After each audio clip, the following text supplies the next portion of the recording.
தமிழ் சகோதர சகோதரிகளுக்கு இந்த பதிவு. கொஞ்ச நாளைக்கு முன்னாடி ஒரு தமிழ் இனத்தை சார்ந்த ஒரு தலைவருக்கு பிறந்த நாள் வந்துச்சு. ஆனா அன்னைக்கு எங்க ஊர் பக்கம் நிறைய ஆக்சிடென்ட். காரணம் என்ன தெரியுமா?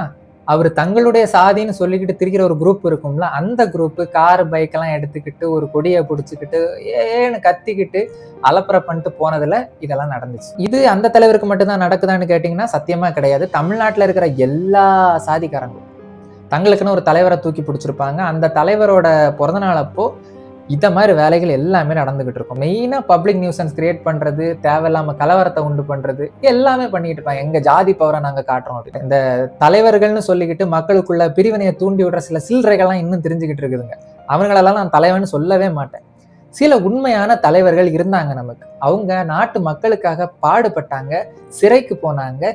எல்லா மக்களும் சாதி மதம் தாண்டி ஒன்னா இருக்கணும்னு போராடின தலைவர்கள் எத்தனை. ஆனா அவங்களோட அந்த கருத்துக்கள், அவங்க சொன்ன நல்லது, அவங்க செஞ்ச நல்லது, இது எதையாவது எடுத்து ஃபாலோ பண்ணி என் தலைவர் அதை பண்ணியிருக்காருப்பா, அவர் வழியில நான் இந்த நல்லதை பண்றேன், நான் மக்கள் எல்லாரையும் சமமா பாக்குறேன், ஏன் யாரும் நினைக்க மாட்டாங்க? அவர் எங்க சாதி, நாங்க யார் தெரியுமா, எப்பேற்பட்ட கூட்டம் தெரியுமா அப்படின்னு சொல்லிட்டு பெருமை பீத்துறதுல வார அந்த அக்கறை எல்லா சாதியும் ஒண்ணுதான்னு சொல்லுங்களேன். ஏன் உங்களுக்கு அந்த இது வராதா? அந்த மகா தலைவர்கள் எல்லாம் சொன்னது தானே எல்லாரும் ஒன்னா இருக்கணும் அப்படின்ட்டு.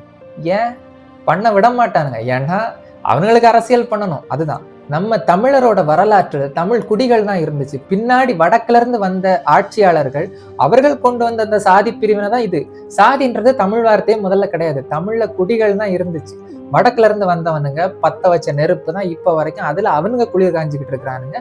அவர்கள் வழி வந்த அரசியல்வாதிகள் உட்பட எல்லாரும். இதுல ரொம்ப பரிதாபத்துக்குரிய விஷயம் என்னன்னு பாத்தீங்கன்னா, இங்க இருக்க எல்லா மக்களும் சாதி மதம் தாண்டி ஒன்னா இருக்கும்னு நினைச்சு போராடினாங்களோ எல்லா தலைவர்களையும் அவர்கள் இறந்ததுக்கு அப்புறமாட்டு சாதிய தலைவர்களா மாத்திட்டாங்க. ஆனா தமிழரே அல்லாது வேற இனத்துல இருந்து இங்க பொழைக்க வந்தவனுங்க, அரசியல் பண்ண வந்தவனுங்க, அவனுங்களெல்லாம் தமிழர்களுக்கு தந்தை, தமிழர்களுக்கு தலைவன் அப்படின்னு மாத்தி விடுறது. எப்படி?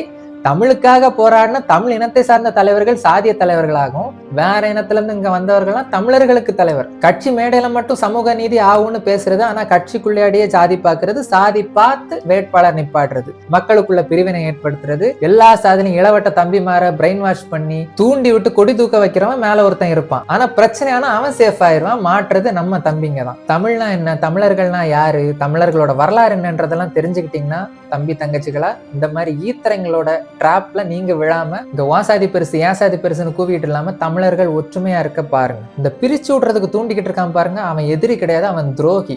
எதிரி எதிரில இருப்பான், துரோகி கூடவே இருப்பான். ரொம்ப டேஞ்சர்.